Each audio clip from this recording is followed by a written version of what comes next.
So what we've been thinking about, and some of you have heard of Andy, and I'm filming this as well, is I've met Andy through the 140 conferences, and Andy is a ex-con with convictions, and we've been thinking about how to tell his story in a non-traditional, non-linear way. And so what you see up here is kind of like a mind map of Andy Dixon and some of the other stories that I've been exploring and telling in this fashion. And I've been filming people for years, and I've always caught up in this trap of this linearness, and also of being a guide. And part of the thing that I've been thinking about is, you know, our minds don't work like that. Our minds are non-linear. They bounce all over the place. We look at things, we listen, we eavesdrop, we hear things. What about the future storytelling where there is no guide? You don't have a beginning or end. You're just there, and and I realized recently, the future of storytelling might be a treasure hunt, where you're hunting for those moments beyond the usual. And so what we're going to talk to you about, and maybe invite you to join us, and Brett will talk more about that, in how to tell our story, how to become more multi-dimensional and multi-layers. And so what you have here is a number of stories, and Andy Dixon's story is another mind map with a lot of different layers, because spending 27 years of a life without parole sentence, an illegal life without parole sentence, is pretty intense. I mean, I can't imagine spending 27 years in anything. I don't know if anybody here can. So, Brett, you've been thinking about this as well. Oh, before we start, this is in a rose. And the rose is a story by a wonderful artist named Joseph Beuys. And he did a conversation with at a table for 100 days where he talked to people. And the piece was called "Without a Rose, We Can't Do It." And the rose signifies without nature, we can't do it. And maybe without nature, we can't do it. So maybe, Brett, you'd like to talk a little bit? Actually, yeah. So what we're actually doing, and this will probably all come together a little more clearly when Andy has a chance to kind of talk a little bit about Andy and Linda's story, which is really the backbone of what we're doing. We wouldn't be here without these guys. I actually met Geo vicariously through these guys, but I met them about a year and a half ago during the Design-a-thon, which I think Andy's going to talk a little bit about, which was basically a volunteer event, a 24-hour volunteer event for about 30-odd people from marketing and advertising and all different disciplines got together and produced about $60,000 worth of brand collateral for Andy's organization. And everything, it was a great community event. And so after that event, I stayed in touch with these guys, and I think about 6 months after the event, we had coffee one morning, and Andy and I were talking, and I am a writer by trade, so the conversation of their story came up. And one of the things that you find with Andy when you listen to him talk is it's really difficult when you walk away to not feel like you want to do something to help in some way, shape, or fashion. So me being a writer, the natural fit was to say, hey, let's just, let's put this thing to paper. Enough waiting. So part of that progression was about 3 months of struggling with a story that's just so big and has so many narrative layers that we felt like putting it into a single medium just wasn't the right fit. So part of what we started talking about when I met Geo was something that's a little more community-driven, but also something that's a little more fluid than just a single medium is.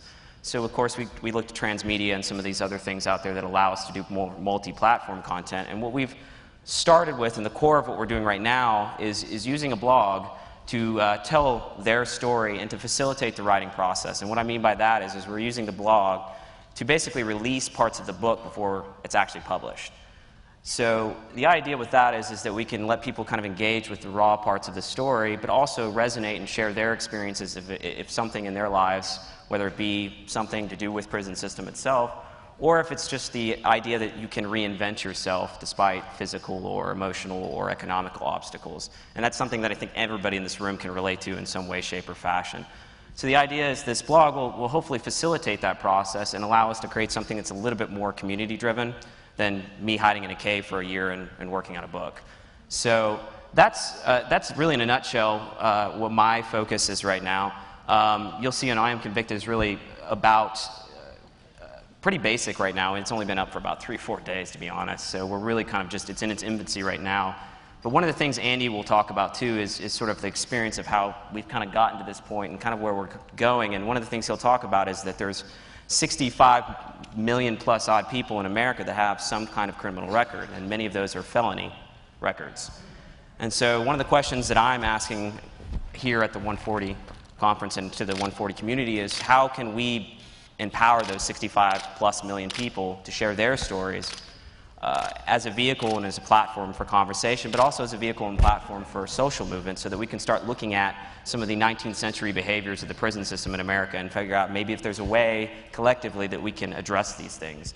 So I'm going to actually step out of the way because the person you really want to hear is this guy over here and these two. So I'm going to let these guys kind of jump into their story. We're saving the best for last, so I'm next.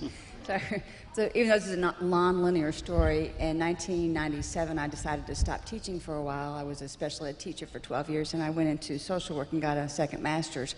My first assignment was to work in a prison, and I was assigned to work in the unit for criminally, mentally insane, but he wasn't there.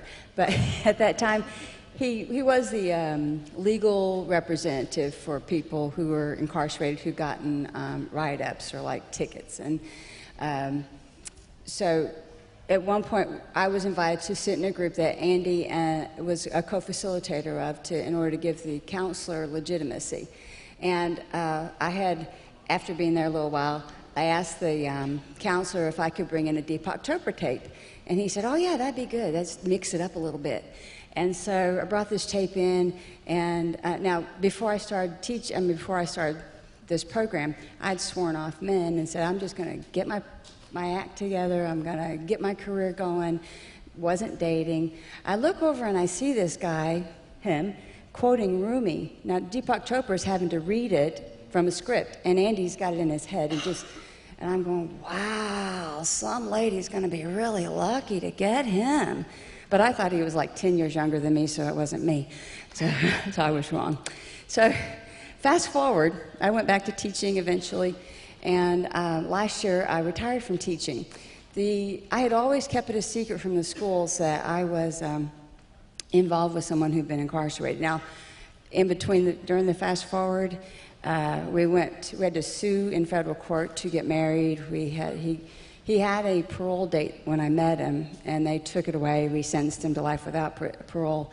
We had to fight that in court, and it took 6 or 7 years to go through that, and so finally he got out.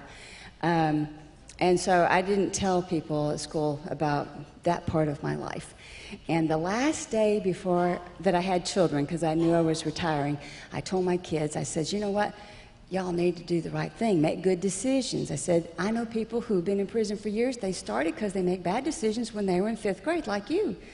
And I said, even my husband made bad choices when he was in 5th grade, and he went to prison. And instantly, about half my kids, just like popcorn, started going, my dad's been in prison. My mom was in prison 3 times. And I didn't know half my kids had parents who had been incarcerated.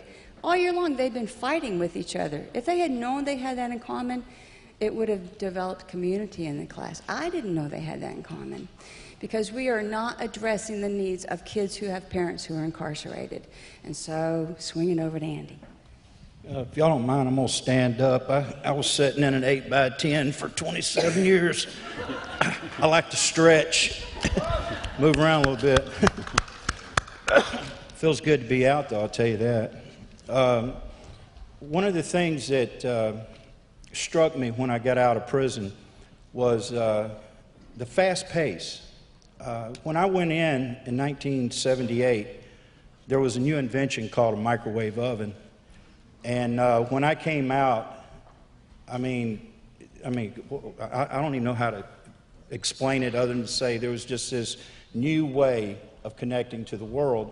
And I had to learn this slowly over time, and I did, and I'm glad I did, because I learned that technology, even though it's this huge, big thing that connects everybody in the world is already connected by story. Everybody has a story to tell. And I would venture to say that any person out there has a story that's as interesting or more interesting than my own. People, they hear about me spending 27 years in prison, and some people are kind of wild by that, but, you know, I'm wild by people that finish school. I'm wild by people that have careers and raise families. I'm the third generation of a family that was decimated by incarceration and drugs and thievery and any kind of mayhem you want to talk about. My family was involved in it, and like a kid that might follow his parent into law school, I followed mine into, you know, robbing stuff. So I'm not an angel. You know, I didn't get sent to prison for 27 years for going to church. I went there because I was a bad person. Okay, let's be clear. I was a bad person.